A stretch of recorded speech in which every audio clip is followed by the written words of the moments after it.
So today we are reviewing the Hoka Elevon 2. Let's do this. Today we're talking Hoka Elevon 2, and we thought we'd give you a little breakdown today. So we're going to give you the stats of the shoe, we'll give you a little overview, and then we'll talk a little bit about whether we like the shoe, whether we don't like the shoe, maybe who it's for, and then what you could do in this shoe. Oh, and by the way, this is Mary. She's a good friend of mine, and she's been running in the Hoka Elevon as well, and also doing some other things that you might be able to do in them too. So let's start off with a couple of quick stats. So Mary, how much does the shoe weigh in these days? So when we're talking a men's shoe, we're at 10.1 ounces, 8.4 for the ladies. So this is not the lightest shoe out there, but it's definitely lighter than something like the Nimbus or the 1080. Right, so it's a good shoe in that you can run pretty quick in it, but it's also going to be everyday shoe, so it's pretty durable too. Yeah. And then the heel toe offset, which is basically the kind of the heel height versus the forefoot height, is going to be 5 millimeters. So most of your shoes, your typical everyday trainers, are going to be 10 millimeters, like the Nimbus, the Glycerin. They're going to be 10 to 12 millimeters from the heel to the forefoot. This one's going to be a little flatter. So a good shoe for like cross training and stuff too, because you're going to be a little flatter in that shoe. Yeah, so we know about the height difference. So we're starting out with about 30 millimeters in the forefoot, getting that Hoka cushion that everybody loves. And then you're getting what's called Pro Fly, and we're going to talk about that a little bit later. So you've cushioned all throughout the foot here, and that's going to go from 30 millimeters to 35. Right, and this shoe comes in at about $160, which is a little pricey, but for what you get, it's a good deal, because you're going to get a couple hundred miles out of this thing, and you're getting some premium cushion, you're getting a really good fit, and I'd think of it like a Volvo, you know? Yeah. So, I mean, you're probably going to get about 400 miles out of this shoe. It's going to be a smooth ride. It's not going to be super responsive, but it's going to last you a while, and you're going to feel safe running in this. Right. So we're going to head to the wall and then give you our thoughts about whether we liked it, whether we didn't, and then maybe some things you could do in the shoe. So we gave you a little bit of the stats. Now we're going to talk about it and give you like an overview of the shoe, all right? So we'll talk a little bit about the outsole, the midsole, the upper, and then Mary and I are going to give you our impressions of what we liked, what we didn't like, and then kind of what we use them for. So the outsole on this shoe is pretty cool. So a lot of times when shoe companies add this kind of carbon rubber to the shoe, it adds weight. So what Hoka has done is they've added these kind of crystallized carbon rubber to make it look cool, first of all, but it's also in targeted spots. So it's not the whole bottom of the shoe. They've got it in the heel and then up in the forefoot here. So most folks tend to land on the outside of the heel, so they've got a little bit more durability out there. And then up in the forefoot, when you're toeing off, you tend to put a lot of pressure as well. So again, that more durable rubber up in the forefoot. What they've done is they've taken the midfoot and removed that carbon rubber to make the shoe a little bit lighter, and then also make it a little bit softer, smoother of a transition. We talked about the sole of the shoe. Well, let's talk a little bit about the midsole. So the midsole has two parts to it, which give you kind of more of a balanced feel than some other shoes you might be used to. So with this shoe, you have what's called the Pro Fly. So this is the only shoe that we carry that is part of the Fly series. It's a little bit of a firmer feeling foam. So it's a bit softer in the heel, and then it's a bit firmer through the midfoot and through that toe off. It's almost like having starting blocks when you're on the track. It kind of pushes you forward a little bit. And of course on the bottom we've got that traditional Hoka EVA foam. It's really soft, but because you have the combination with the Pro Fly, you don't feel like you're sinking into the shoe. Right, it gives you like a little bit of a boost, you know?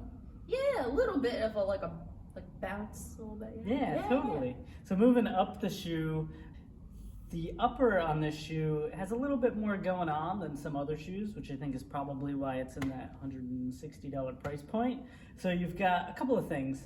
You've got this kind of really clean look where there's no like overlays, no film, nothing on the upper here to get in your way or like irritate your foot at all. No blisters? Exactly. It helps reduce blisters, which is awesome. It's also got this really cool cutout on the tongue. So if you're ever someone who gets like irritated on the top of the ankle there from the tongue, it's got a nice cutout so it won't irritate that part of your foot, which is fantastic. There's a lot going on with the lacing system. You've got you got some loops, you've got some holes. It's a little convoluted, but it all like wraps around the midfoot really nice. And one thing that you'll notice when compared to some other Hoka shoes is it fits a lot closer to the foot. So wrapping a little bit tighter around the midfoot, but also a little bit more narrow in the forefoot too. It's kind of tapered. Yeah, a little bit more tapered in the front, which is nice for someone who has, not a super wide foot. It's a good option because it fits a lot closer than your traditional Hoka. You won't feel like you're sliding around in this shoe at all. Now moving around to the back here too, you can see it's got a really nice heel clip. So this piece here is a little bit of a firmer material, kind of like a plastic right on the heel counter, which helps clip that heel in, gives you a little bit of support, helps keep that foot centered, and then adds a little bit of structure to the upper. And one thing I really like about this shoe is the little loop here. So if you're someone like me who really shouldn't do this, but leaves their shoes tied and wants to get their shoe on and off really quickly. Oh man. Yeah, I know, Mary. But the loop helps me get my shoe on quick. So I really like the loop back here. So the upper on this shoe is really nice. The removal of overlays and seams allows the shoe to be a little lighter, and like Mary was saying, helps eliminate some blisters. So let's get into a little bit about what we liked about the shoe. So one of the things I really like about this shoe is has to do with the midsole. So like Mary was saying, it's really soft back in the heel, but it's a little bit more propulsive up in the forefoot. One of the things that I don't really like about most Hoka shoes is they're so soft and cushy, I feel like I'm running through marshmallows. What I like about this shoe is it doesn't feel like that. It gives me a little bit more back, it kind of springs me forward a little bit, which I like. It's like a little bit of a faster feeling shoe. What do you like about this shoe, Mary? Yeah, so I'm a fan of firmer shoes myself, so having that Pro Fly, it makes it a little bit firmer so you can kind of push off. Someone once described it to me as trying to do a push up on a mattress versus the hard floor.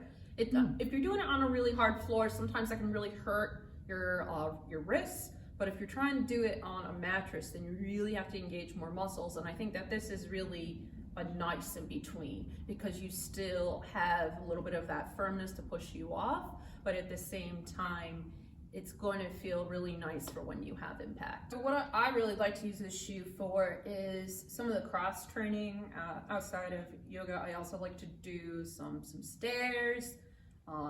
Maybe throw in a Jane Fonda video. So because this shoe does have a little bit of firmness to it, and it does have that lower heel toe offset, and it actually is a lot flatter than most of the Hoka shoes, like on the bottom, not quite that rocker. You can do some lateral movement, like side to side, a little bit of stepping.